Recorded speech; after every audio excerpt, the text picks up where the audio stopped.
why should an NRI consider investing in India?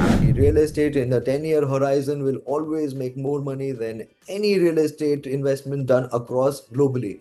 However, as I said, time is the essence. When we compared the sample data about 1,000 NRIs parking money in India, we figured out that 3 to 4 things that one must do Yeah. and one must not. I would do also advise one should what must not do is he should not run into FOMO.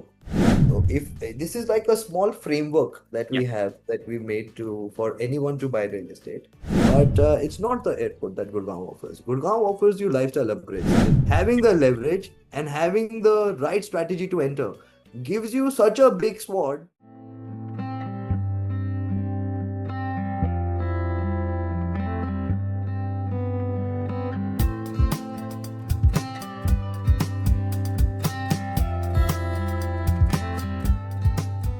Hello, everyone. Welcome back to another episode of Desi Return. Today's topic is expert insights, where we bring an expert from different domain, sharing their expertise, insights on the topic that's very relevant for people who are living abroad or thinking about moving to India. Today, I'm really excited to have Mr. Sahil, who is the Chief Operating Officer with Shray Projects. Shray Projects is a leading real estate brokerage firm in North India, backed by over 35 years of legacy and expertise. The firm specializes in residential, commercial, and retail real estate, along with end-to-end services in leasing and property management. Mr. Sahil, a graduate of Austin University, UK, with a specialization in real estate economics and finance, joined Shray Projects in 2013. Since then, he has played a key role in expanding the company's footprint and overseeing major real estate transactions. With that, I welcome Mr. Sahil to the show and really excited to have you and sharing your insights, expertise on real estate opportunities and what one should do when they are living abroad. And I'm really looking forward to our discussion. Well, thank you, Avinash, for such a kind introduction. I think you've almost said what we do. So we've been in the business for real estate broking and advisory for the past 3 decades now. And what we do is we help and specialize in buying and selling real estate across residential, commercial, and land acquisitions as well. What we believe is if we are giving somebody a service, then we have to go end to end. We want our investors to feel that real estate is not just a transaction, it is a long-term relationship. And the key pillar of that relationship relies upon trust, integrity, and accountability. With our years of experience in this market, we've established that with thousands of NRIs who want to either move back to country or either want to simply invest in India to have a piece of India that they call it their own. Yes, for sure. So let's kick it off, right? Why should an NRI consider investing in India? So what is the reason and why should they consider that? We believe Indian economy is booming today. It is one of the fastest growing emerging economies in the world today. And when it comes to real estate is not just giving you better returns. It is giving you, there are several factors that everybody can relate with the Western world. If we just talk about the numbers, we would say that the real estate market gives in better return than the Western countries when it comes to a longer timeline. Time is the essence of real estate, and we believe that if somebody is parking money in real estate for 5 to 10 years, then that investment outpaces any investment done in globally. And if you compare that with currency and taxes. So even So including the depreciation of the US dollar or UK to Indian exactly. rupee or everything, like, when you take the net growth or the IRR, I think after a horizon 5 to 10 years, that's when you can definitely see a significant, growth Exactly. opportunities. As soon as you adjust currency and taxes, that is it. The real estate in a 10-year horizon will always make more money than any real estate investment done across globally. However, as I said, time is the essence. Your entry point and exit point determines how your investment would grow. In India, we can only compare the trends that we have in the past few years with regards to real estate. However, if you see since COVID-19, real estate has been very dynamic, and it has evolved very in a very positive manner, with India having infrastructure growth, India having social aspects being covered in the real estate market. And we also believe that now developers have an ecosystem in India that they're trying to inhibit in the land values or in the projects that they're bringing out. Got it. We also believe that India offers more stability, and there is a better growth story in the entire paradigm of a 10-year horizon. Even if we cut it short to 5 years, you would still feel that India is a safer investment. However, real estate can not only be a number game. It is also determined on various factors, like there are emotional decisions attached with it. People who are abroad want to buy India basically that it connects themselves with India again. There is aspiring housing lifestyle upgrades for their family existing over here. And they also want to keep some parachuting or a home that they call themselves that they have in India, which is their base. Real estate is not about creating wealth, or it is not about creating it's not about net worth for many individuals. It is only and only about creating a base in India.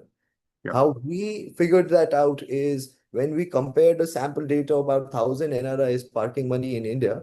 We figured out that NRIs have a very simple aspect that they look at, is that they want a good house, and they want a house which is fairly new, and they want a house which might make them money.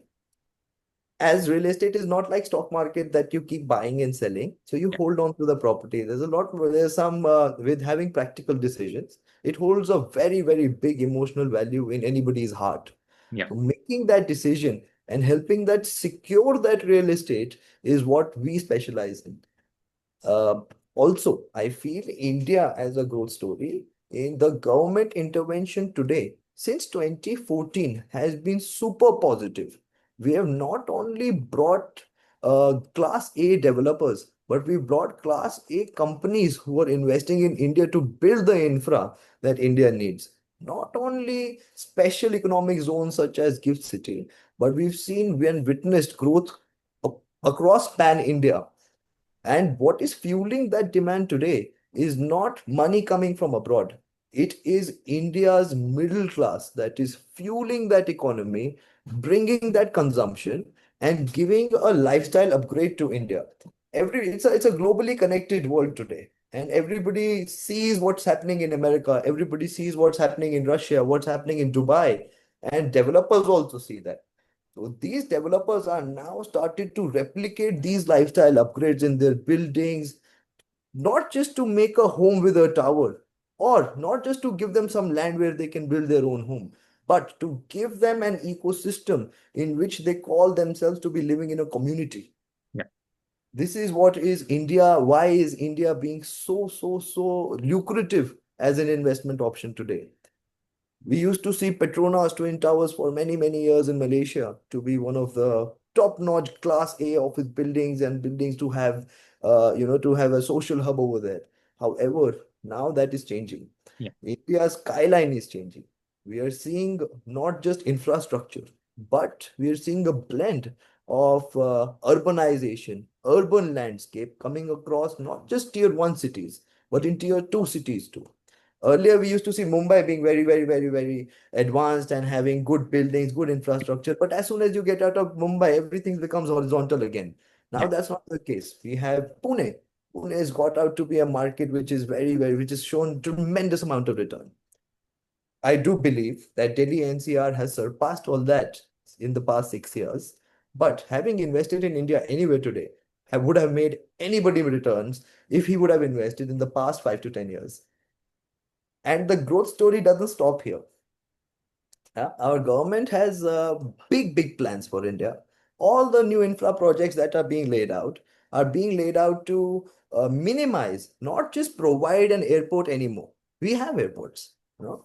Now the infrastructure that is being laid is to connect the airports, to connect the hospitals, connect good schools with faster, I would say, transportation.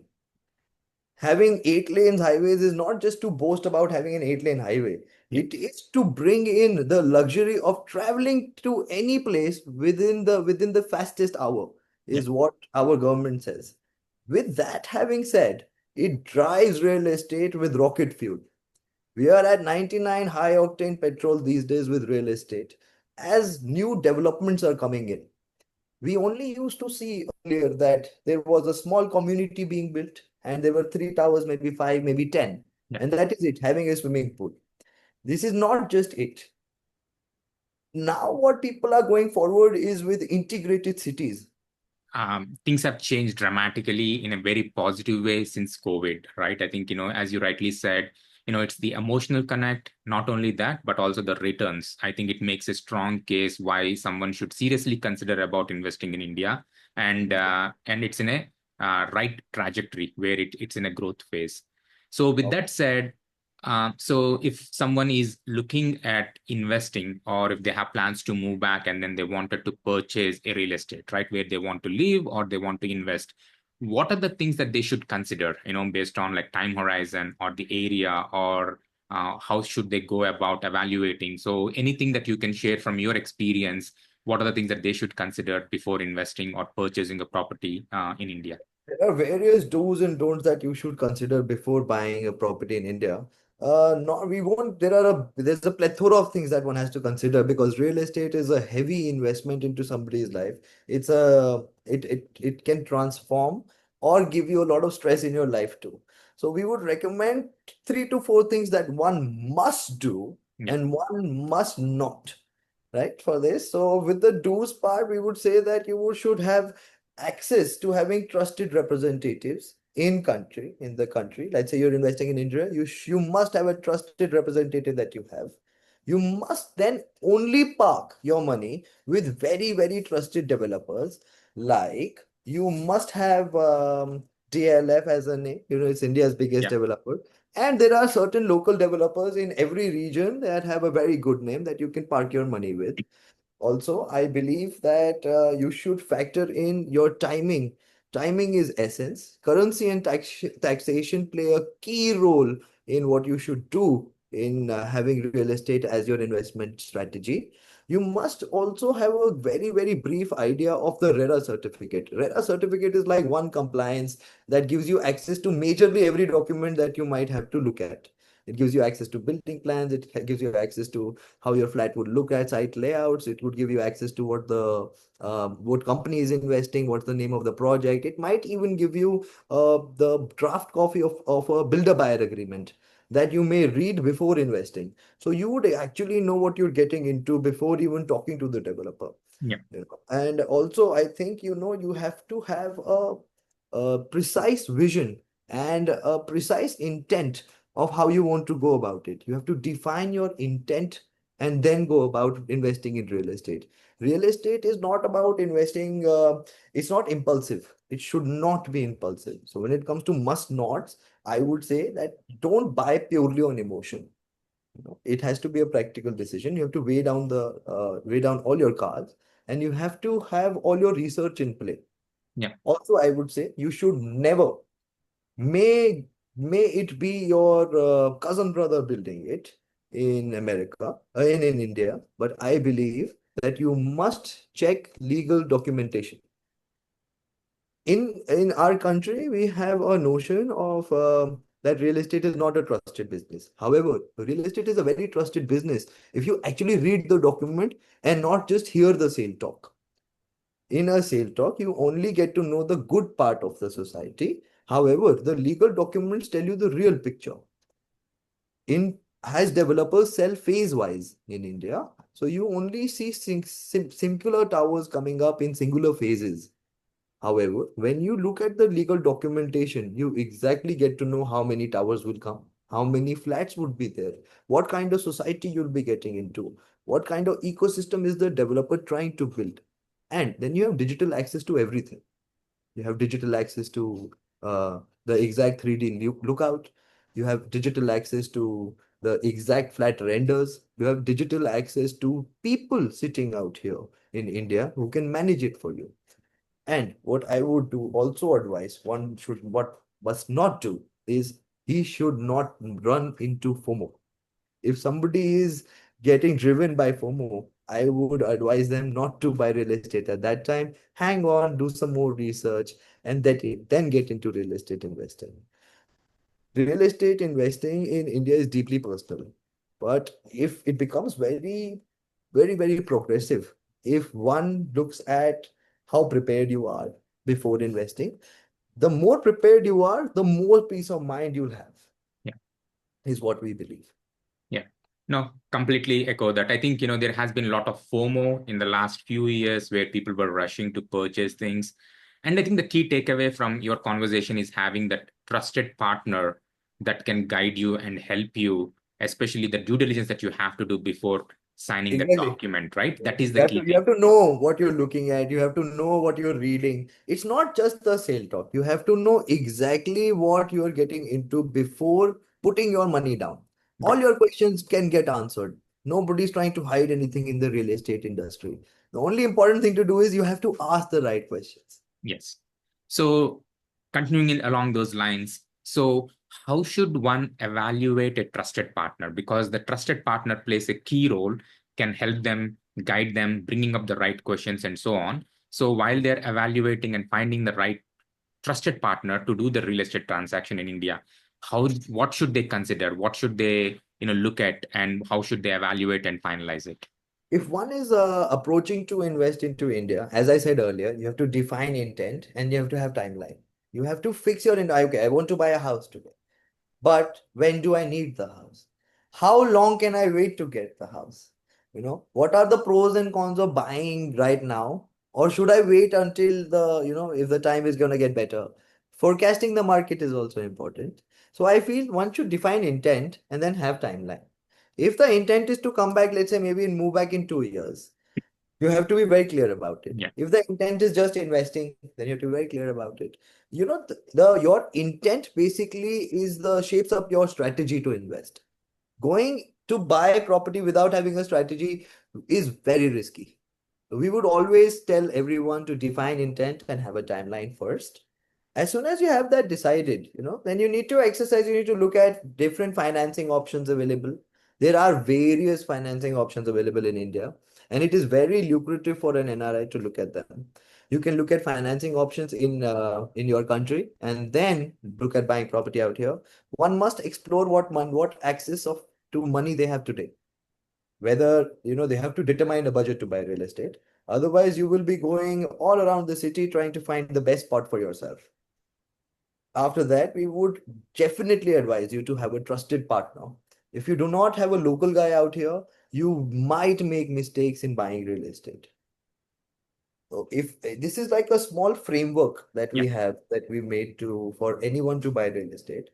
Once we had a person who is an NRI. I recommend that you should one NRI whenever come putting your money down, even it should be before or after. You have to weigh certain factors in your life, and based upon those certain factors like financial situation, familiarity, target location, only then you can have some risk tolerance. Yeah. Only then, if you choose to purchase before moving, working with a highly reputable trusted broker or a broking firm is really important who understand the dynamics of how, what, and where you need it. Yeah. You go to a guy, you tell him, I'm going to give you $1 million, you're going to make money. Nobody's going to say today's the bad time. Everybody's going to say today is the best time. So you need to have a guy who can tell you, I think you should hold on to your horses. We see some corrections happening. Or they say, we have a new product coming in. Not many people know about it, but Yes. we have brilliant relationships with the developer. And he's told me that in the next 6 months, we will launch. So you must wait for that.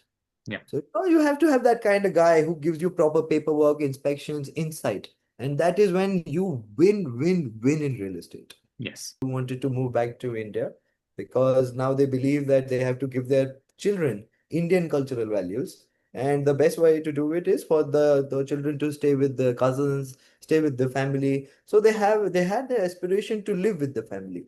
However, when they were doing their in real estate research on their own, we figured out that they were actually 2 hours away from where their family lived.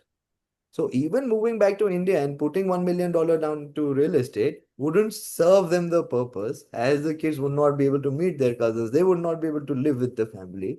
So we determined for them to first we established some trust with them, some credibility across to give them various options. Then we took them on the drive to their financing drive. And in the end, we figured out that whether you should take a product today or you should wait until a few years for a new product to come. Yeah. They had a horizon of maybe 4 years to come back to India, which gave them the access to get into under construction properties. Yes. Right. So when they had the liberty to do that, they had unimaginable access to various things that were having the pros of buying the product. Rather than just putting $1 billion down to have a house at which you would live 4 years later, they decided to get into a project which is getting delivered in 3 years, which has a construction linked payment plan, Yeah. which gave them the access to having a home loan as well if they wanted in India, Yeah. so that their capital is safe. And it was only 15 minutes from their cousin's place. So they were close to the family. They did not have to burn all their capital and they could invest to live in a super new house. Yeah. Did not have to worry about the amenities being old. Everything that is going to come is going to be of quality standards. It's going to be very new. And when they come, they're going to have access to the latest product in the market to reside in. I think this suffices what any NRI would want to do when they come back to India, if to have a fresh new home. Yeah. Yeah. So this is what we recommend. Also, we recommend a few things. Um, we've worked with various financial institutions as well, and we've worked with various families who've settled back to India. So we think that they have to determine target location. You have to be very clear about target location. Yes. And also, if you have a longer timeline and you're putting going into under construction, you must have some risk tolerance. Yeah. Right? In let's say in the Delhi NCR region, we certainly have some problems with pollution coming in. So what we had was we have the NGT putting ban on construction for 3 months in a year. So that delays construction by a year. So Mhm. you must have some risk tolerance. If you do not have that, there is no point in going into a forecasted product. You must then go into a ready product, which is readily available. See it from your eye, see it from your trusted guy's eye, and then you buy it. Yeah. So these are two things that we would want to say. Got it. So yeah, thanks for that. Want to understand the current market situation and the trends, right? So for this, let's focus on Delhi, Gurgaon metro area. Sure, Based sure. based on where we are, what do you think is the market in the short term, right? In the next 1, 2, 3 years, and what trends are you seeing, and which areas? So anything that you can share a little bit about the market insights in that metro, that would be very helpful. 100%. I think today Delhi NCR offers a rare mix of cosmopolitan infrastructure, a strong developer base, and a high appreciation potential. It is not just a place to invest anymore. It's a lifestyle upgrade in Delhi NCR. If you're putting your money down in Delhi and NCR, lifestyle and luxury assets have picked up over the past 6 years, and you see everybody going towards luxury living. Luxury living is not living in a flat made of gold. It is about living in an atmosphere, living in a community that gives you access to whatever you may feel is luxury. If somebody wants green, if somebody wants a green area to live in, for him, nature is luxury. If somebody wants a brilliant clubhouse, giving you all amenities, for that you need to, if you have a lot of, if you're very social, then that clubhouse becomes super essential for that guy. Yeah. So if you're that, then that clubhouse is luxury. Now, Delhi and NCR today offers you a plethora of such products which give you access to whatever you may need in order for you to live a upgraded lifestyle. That's the concept these days. And now in Delhi and NCR, we've seen Gurgaon. Gurgaon is the $1 million baby of Delhi and NCR. In the past 3 decades, we've seen Gurgaon established from us not being able to go to the plot to sell the plot. But now, however, we have access to Gurgaon with the infrastructure being built, like the Dwarka Expressway, the Cyber City, the Golf Course Road, the upcoming Golf Course Extension Road, the Northern Peripheral Road, the Southern Peripheral Road. All these things have made Gurgaon into having several micro markets who are super performing. It Gurgaon gives you access to whatever you need, whenever you need, however you need. So Gurgaon, this is the only reason why everybody is being attracted to Gurgaon. It's not just the airport. People say Yeah. it's the airport. You're close by to the airport. I don't usually use the airport that much in my everyday life. Yes, I do travel, but for that I can travel 20 more minutes. But it's not the airport that Gurgaon offers. Gurgaon offers you lifestyle upgrades in terms of where you eat, how you eat, what you wear, where you shop from, what you drive, and where you take that drive out of from. So real estate plays a key role in India. As we know, real estate is one of the largest industries after agriculture, and of course. Yeah. So consumption for real estate is also huge. Real estate has brought in so many opportunities in the Delhi and Gurgaon and NCR region that we've started to feel differentiation in products across different diversities, but all of them having one strategic goal, which is to urbanize the landscape of Delhi and NCR. Yeah. So this is what Delhi and demand. Yes. Demand in Delhi is shifting from having bungalows, self-obtained bungalows in DDA colonies. DDA is Delhi Development Authority. They basically were the ones who established Delhi to have some homes. So it's a government authority. So now people are moving away from that and going into redevelopment of redeveloped towers, group housings. They want to not only live by themselves, Yeah. they want to live in a community wherein they have people who are like themselves. They want to have a social circle, they want to have a business associate circle, and they want to network in the best way possible to give their career, give their life, and give their family the best of the services. Yeah. Now, if somebody has that kind of perception, you bring in the best, the developers bring in the best kind of office spaces, the schools bring in the best kind of schools, the hospitals trying to bring in the best kind of hospitals. If you compare all this, Gurgaon itself has now started to have healthcare facilities which outspace, the medical facilities available in the Western countries today. Yeah. We have medical tourism being booming in India is only because of what services we are giving. And they're all happening because people are demanding for that. Demand is driving the growth of every urban city in Delhi and NCR. Yeah. It is not just Gurgaon, we have Noida, we have a lot of NRIs having faith in India now because of the Japanese, integrated cities. Like Rusumi is building a Japanese integrated city. We have Sumitomo in Gurgaon building it. Then we have, Max, who is a hospital chain who's building in Gurgaon again. Then we have DLF, who is transforming Skyline. Then we have EMAR with back-to-back launches, and they're all sold out. Yeah. It's all being driven by the ideologies of all the people living abroad, having to seen those concepts and witnessing that they're all successful, now coming into their own land. So they all want to be a part of the story. Someone is thinking about moving to India, right?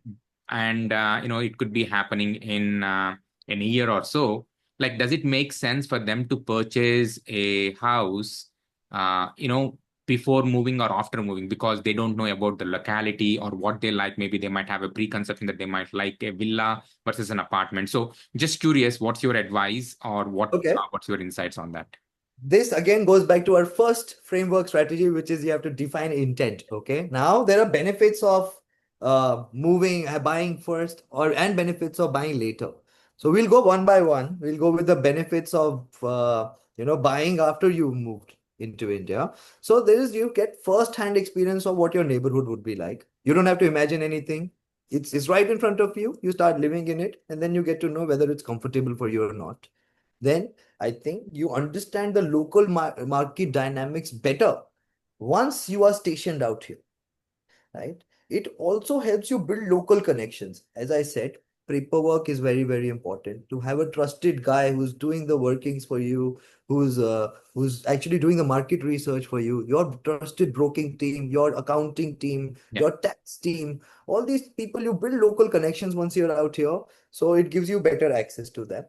Then I think you with rental flexibility, you have the flexibility to move your investment, to plan your investment, to gives you time. It gives you a little breather that you can breathe, and then it's not about much of a hassle that now to ab to maine kar diya. What should I do now? Yeah. Now I'm done. I'm stuck for 20 years. What should I do? So it gives you the flexibility to move from here and there to try and test what you may like. If somebody says I like a villa, try it, right? If somebody says I want a penthouse, Yeah. must try it. The rental gives you the flexibility because if you buy a penthouse once, it's not very easy. It's not like stock market that you put on the market, it's sold in minutes. It takes time. And your investment once you buy, it's not for the purpose of just growth once and you're considering back to India, moving back to India, it's for you to stay. So you can try and test what your family likes. There are many factors that you have to weigh. As far as our experience has gone, it's not you who's investing, who's buying a house. It's your family who has to Yeah. stay in the house. So whatever they may like, you tend to like that. So rather than putting your head to it and deciding, okay, I should buy a villa because my kids would like a villa, you can give them the rental gives you the flexibility of letting them try if they like it. If they don't, then you can shift. Yeah. Right? In the end, there are certain legal advantages that you have if you don't buy before you move in. There are, if you're physically present here, it just simplifies the entire document process. Yes. It gives you hassle-free property verification, gives you hassle-free documentation, gives you hassle-free negotiation with sellers also. Yeah. Yeah, being in person and being over Zoom, very big difference. Different. Yes. Once you're in person, you can play all the sales tactics that you've learned in life. It's buying property is once in a lifetime opportunity for a lot many people. So I believe that this is one life. You're doing it once. Make the most of it. If you're here in India and you're negotiating, it gives you a little kick that Yeah. you went, you saw, you negotiated, your heart is satisfied, gives you this sense of contentment once you've done it yourself, right? So this is an advantage if you purchase after you're moving in. Let's say if you are purchased before moving back to India, there are also very many advantages of that. One is that you get the advantage of having a long-term plan in play. Yeah. As you have a long-term plan in play, it gives you preparation of years of preparation in advance. You can plan schools, you can plan strategically entering into the market. You can plan where how your family is timeline today. If your parents are getting old, whether you need a hospital nearby. If your kids are studying in school, whether you need a school nearby. And if you don't need any of that, then you can choose a resort style living, which is available all across the country today. So it gives you the right to strategically enter market at the right time also, if you're planning well. Then it gives you under construction opportunities. As I said in the case Yes. earlier, the leverage of having UC gave them the chance to do their research, to look at the product, to decide upon it, and then take a good call. Also, it gives you financial leverage. Mm. Putting $1 down, and putting 25 cents down, big difference. Yes. Everybody has access to, if you're considering real estate with $1 million approach, we believe you have access to 25 cents today. So if you have that, you have the leverage to play around with that. Having the leverage and having the right strategy to enter gives you such a big sword that any battle could be won. You get the best rates, you get the best developer, you get the best broker, you get the best deal from the developer, you get the best gift items. Sometimes you get best interiors also. Developers sometimes to do the transactions throw in things like wardrobes, vanity kits. They even throw in ACs, Yeah. which saves you a lot of money. Yeah. So if you buy that, you can modulate with all that. Yes. And once you come back to India and you bought $1 million house, let's say, with 25 cents. So by the time you move in, I think that $1 million house will be 2.5 million in 5 years. As I said, by 2030, 3 folds or 2.5x easy. So now you will enjoy the luxuries of a $2.5 million house in India, which is going to be super luxurious if you compare it with any of the Western cities. Having a $2.5 million house in San Francisco and having a $2.5 million house in India, a big, big difference, Yeah. right? It's a super lifestyle upgrade. Then also, I feel that if you bought a house before, then there's a smoother transition. You know my base is there, right? You know Mirai, that's mine. You call that piece of land your own. You have this sense of ownership. Yeah. You have this sense of kingship. You don't feel like you're entering into going back to India and you don't have anything. Gives you a big backbone if you have your house in play. Yes. So I think it gives you a smoother transition in life. Yeah. No, I think it all makes sense. So there are pros and cons for every option. It's just what you prefer, and if you have that kind of a luxury to make the decision beforehand Exactly. and to execute on it. It's all about the connections and all about the market information to make the right Yes, decisions. So yeah, thanks a lot, Mr. Sahil. I really enjoyed today. Yeah, it's a very insightful and lot of nuggets to take on. Uh, Really appreciate you taking the time and sharing your insights and valuable information to us today. Thank you, Avinash. I hope to see you in person soon too when I visit Hyderabad again. Yes, sure. Yes. Take